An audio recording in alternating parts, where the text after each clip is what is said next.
2010.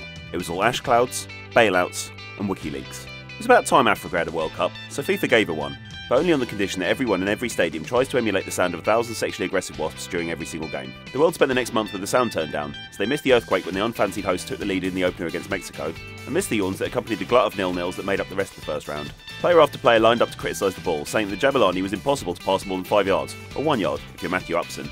And FIFA resisted calls to stick a fork in it, which was odd considering how well they normally deal with criticism.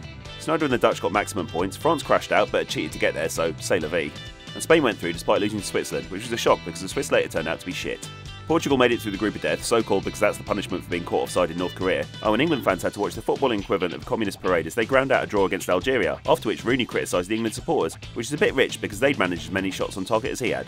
England trundled into the second round, having finished behind the US, who lost in extra time to Ghana, but found themselves defeated by German superiority and a disallowed goal that swept in calls for the use of new technology known as eyes.